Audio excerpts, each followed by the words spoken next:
Hey guys, today we're going to talk a little bit more about monopolies. Now, we got a really good understanding of monopolies and a lot of topics related to monopolies in our last video. What we're going to talk about today, though, are some of the more undesirable effects of a monopoly. So we're going to talk about different ways that a monopoly could be inefficient and not achieve the socially optimal output level in a market. First, let's just look at a basic monopoly and compare that to perfect competition.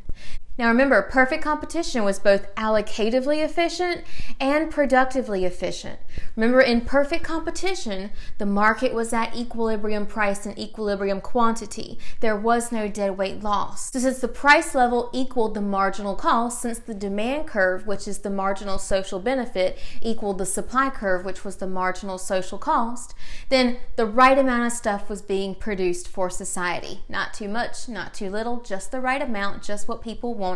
So perfect competition was allocatively efficient. So if we were to just think about a perfect competition sitting there at equilibrium, we know that there's going to be a good amount of consumer surplus in the market above equilibrium price, a good amount of producer surplus in the equilibrium market below equilibrium price, and there is no deadweight loss. So total surplus in the market is maximized. Now, if we were to convert this graph from perfect competition into a monopoly, say one of these thousands of perfectly competitive firms got super rich and just like bought out all the other competition, so now they're just one great big firm that dominates the industry. If for some reason it becomes a monopoly, let me ask you this. Do monopolists care about keeping their price at equilibrium? No, monopolists aren't price takers. They don't care about a safe price. Monopolists are price makers. They can set whatever price they want. And so they are going to set the price level where their MR hits their MC. They want to set their profit maximizing price level. Notice that we don't have an MR right now. That's okay. Remember that the market demand curve is the monopolist demand curve.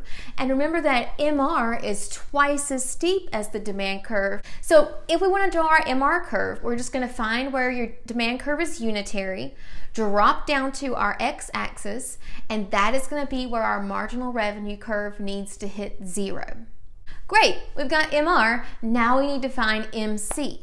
Remember how your supply curve can also be thought of as the marginal cost curve. Why?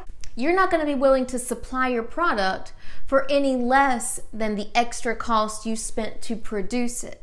So the extra cost, marginal cost, is how much you spent to make that item, and that's the lowest amount that you would be willing to sell it for because you want to at least break even. So the supply curve can be a stand-in for your marginal cost curve. And just think about it. All along, we've been calling the supply curve the marginal social cost. So we have an MR and we have an MC. What we're going to do now, if this is a monopoly, we're going to find their profit maximizing output level and price. So if we look where MR hits MC and drop down to our x-axis, that tells us the quantity of stuff that's going to be produced under a monopoly. Here we're going to label it QM. Notice that it's less than the amount of stuff that was made under perfect competition.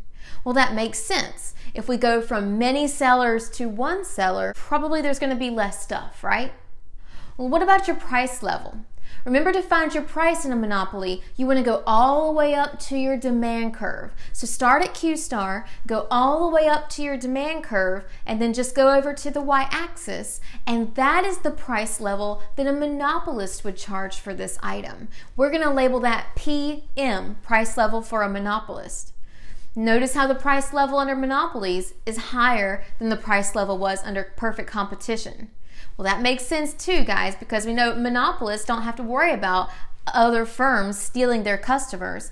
They're the only place customers can go to get this item, so they tend to charge higher prices. So under a monopoly, price level tends to be higher and the output produced tends to be lower. Look what happened to consumer surplus. Consumer surplus used to go all the way down to equilibrium price. So now that consumer surplus triangle on the top of our graph is now smaller. Since customers are having to pay a higher price, they don't have as much savings. So your consumer surplus went from AEL now to the smaller triangle AMB. What about producer surplus? When this was perfect competition, producer surplus used to be 0EL. But now that it's a monopoly, it's a much bigger area. Well, that makes sense. Monopolists are going to do things that maximize their profit at the expense of customers. And so now the new producer surplus is actually a four-sided shape that's going to be the area 0MBH. So that whole area is producer surplus now. Do you see a beak? I know you do. Now that there's less stuff being produced, now that those output levels between QPC and QM aren't even existing anymore, that means that we are losing out on surplus. Whenever this was perfect competition, consumers were getting some surplus off of those units, producers were getting some surplus off of those units, but now you know those units aren't even being produced anymore. Nobody's getting surplus off of them. That's a loss in total surplus to society. That is deadweight loss that results from a monopoly. Of course, that area on our graph is going to be BHL. So remember, deadweight loss is always a beak. Let's talk about a couple other situations dealing with monopolies that are a little bit more specific, but still result in an inefficiency to the market. We've mentioned price discrimination. That's how monopolists charge different prices to different groups of people for the same product. But if a monopolist could do something called perfect price discrimination, then they wouldn't be charging different prices to different groups of people. They would be charging different prices to every single customer that walked in their door. Imagine this. Let's say that a monopolist had some kind of magic machine that every time a customer walked into their store, the machine would let the monopolist know how much this customer was willing to pay for an item. Well, if a customer walks in your door and they're willing to pay $60 for something, like you know inside their head they're willing to pay 60, why would you charge them 40? Charge them 60, and then you get all of that money. If a monopolist could do this, if a monopolist could perfectly price discriminate, if they could charge every customer the highest amount they were willing to pay, there would be no consumer surplus. What does this do to our graph? If you got rid of all of your consumer surplus, these monopolists would be willing to sell and produce any output levels where the price they're bringing in is more than their marginal cost. So what's going to happen when there's perfect price discrimination? There's no consumer surplus on our graph. All of that has been replaced by producer surplus. There's also no deadweight loss because the monopolist is actually going to produce all the way until the demand curve hits the marginal cost curve, all the way until the price line, the amount they get paid, is equal to the amount they spent to make that last item. So there's no consumer surplus and there's no deadweight loss. Now you might think, oh, this sounds efficient. There's no deadweight loss. This sounds like a great situation. Why is this bad? It's bad, guys, because it's all producer surplus, all right? There's nothing left over for consumers. So that's what makes perfect price discrimination an especially bad thing for customers. Finally, we're going to talk about how natural monopolies can be inefficient. Remember what a natural monopoly is. A natural monopoly is when there is one provider of something to an area because it is more efficient, it is safer, and overall it's less costly than having a bunch of competitors. Remember, our examples here were like utility companies, power companies, or water companies. With these utilities, anytime a network has to be set up, like an electricity network or a water network, then the local government allows there to be just one supplier to an area. That's a natural monopoly. Now, the graphs of a natural monopoly look slightly different in that the average total cost curve just keeps falling and falling. Notice that's because the marginal cost curve is below ATC. Why does our average total cost curve keep falling and getting lower? Why doesn't it turn and go back U-shaped?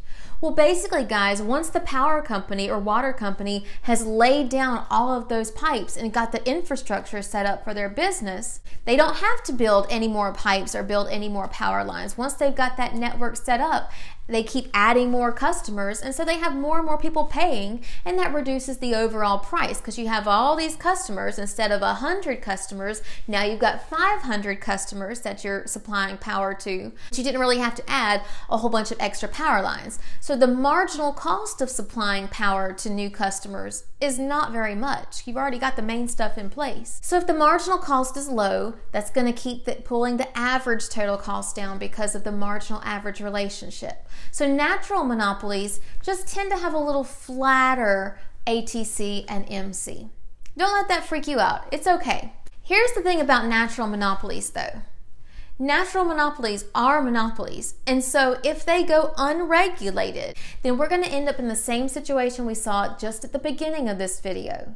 Because monopolists naturally charge higher prices and they produce less output level. So if this were a natural monopoly that was unregulated, we would be at QU for unregulated, which is low, and PU, which is your unregulated price, which is pretty high on your y-axis. Now, what would be the solution?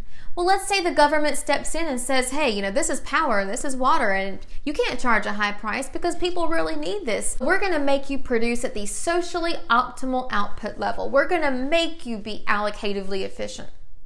Well, take a look at your graph. If we make this natural monopolist, this power company, produce at the allocatively efficient level, which is where the demand curve hits the marginal cost, where the marginal social benefit hits the marginal social cost, that's going to be really far out there, but look at the price level. The price level is really low. It's really great for customers, but notice how at that low price level, the monopolist is not able to cover their average total cost. When they're producing at their socially optimal output level, the price is so low that this monopolist, they're going to end up with losses, and eventually they're going to have to close and shut down. That's not good because we need power and water. So what is the solution? What is the compromise? We don't want there to be super high prices for customers for things like power and water, but we don't want our power and water companies making losses and going out of business. Here's what they do.